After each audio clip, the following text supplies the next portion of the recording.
Welcome back to The Explainer. Today we're diving into something just incredibly profound. We're looking at Chapter 8 of the Bhagavad Gita, famously known as Akshara Brahma Yoga. Now, a lot of times when we think about ancient texts, we kind of brace ourselves for strict rules or dogmas, right? But what we actually find here is this deeply calming, philosophical guide to understanding consciousness, impermanence, and really, life's ultimate transition. Just think about this for a second.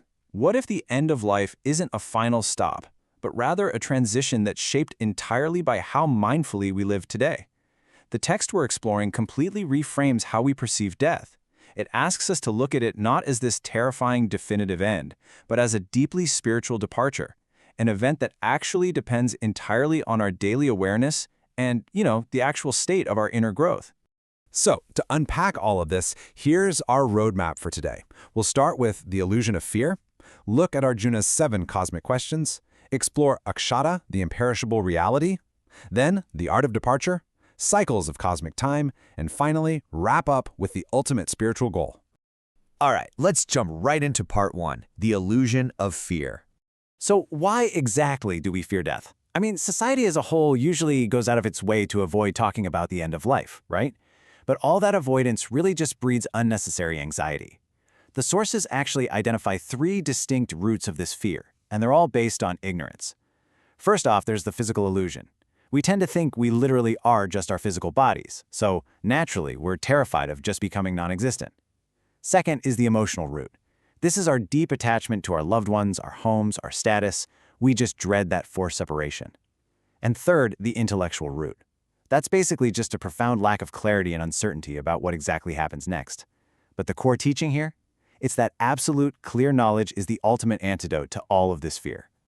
Moving on to part 2, Arjuna's 7 cosmic questions. Stepping right into this ancient dialogue, Arjuna basically asks Krishna to demystify the cosmos form. He wants to bridge that gap between our everyday human fears and these massive universal truths. So he asks Krishna to define some exact terms to map out the layers of existence. Let's walk through them. We have Brahman, which is the supreme, limitless reality.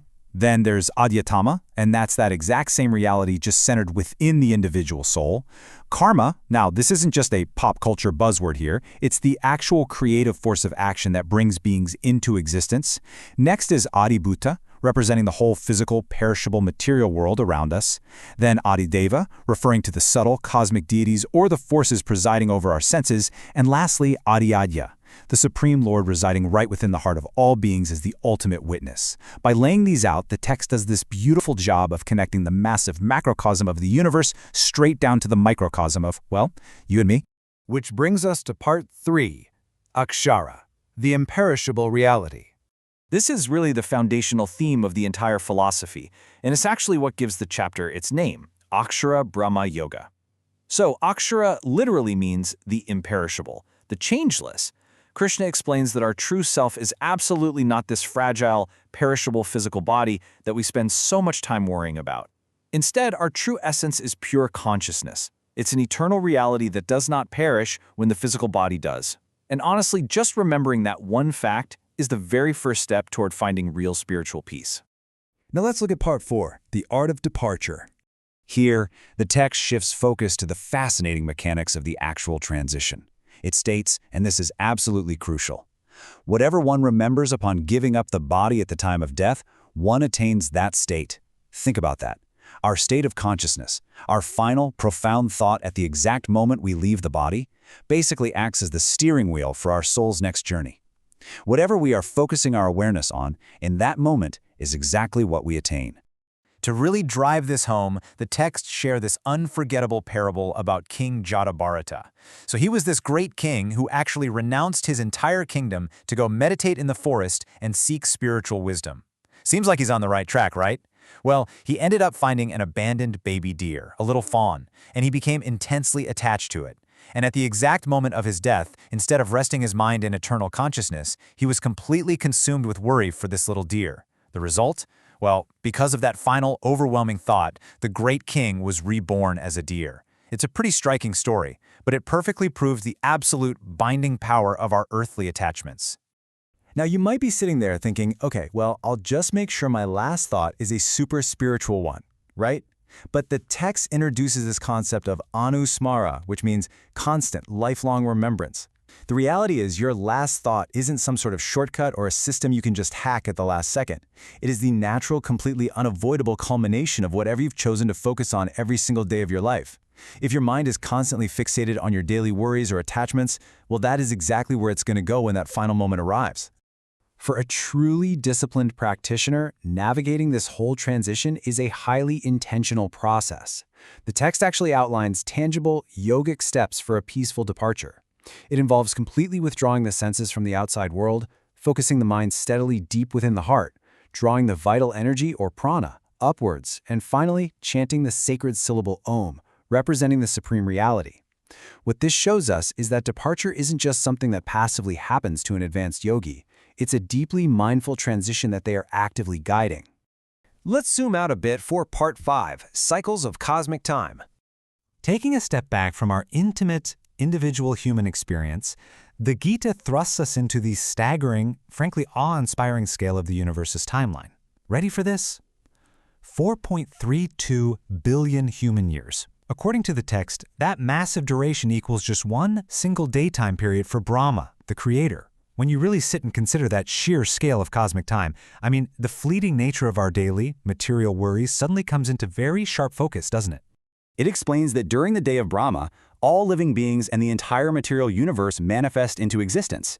And then, when the night of Brahma arrives, which, by the way, is equally as long, everything dissolves right back into an unmanifest state. This endless, looping cycle of creation and dissolution is basically like the rhythmic breathing of the cosmos itself. It's a powerful reminder that absolutely everything in the material realm is temporary, and it's all part of a cycle. Which leads us nicely into Part 6, the ultimate spiritual goal. So if the entire universe is just caught in this massive loop of manifestation and dissolution, how do individual souls actually achieve lasting freedom? Well, the text describes two distinct paths. First, there's Shukla Gati, the bright path. This is the path of spiritual knowledge and devotion, and it's what leads a soul completely out of that cycle of rebirth and straight into ultimate liberation. On the other hand, there's Krishna Gati, the dark path. This represents folks who remain attached to material desires, or who perform rituals but lack any true inner knowledge. They might attain temporary heavenly pleasures, sure, but ultimately they are pulled right back into the cycle of rebirth to continue the journey. But here is the truly beautiful part. Ultimately, we don't have to wait until the end of our lives or stress about billions of years of cosmic timelines just to find peace. The sources highlight this amazing concept of Jivan Mukti, which means spiritual realization while you are still living. True liberation isn't inner growth. It's that profound, unshakable freedom that comes from recognizing your imperishable, eternal nature, your Akshara, right here, right now, right in the middle of your everyday life. So I'll leave you with this to chew on. If our final moment is really just a reflection of our lifelong habits of mind, where does your consciousness rest today? Are you letting yourself get caught up in passing anxieties, or are you actively cultivating an awareness of something much deeper and eternal within you? Thank you so much for joining me on this reflective journey through the Explainer today. Keep learning, keep reflecting, and be well.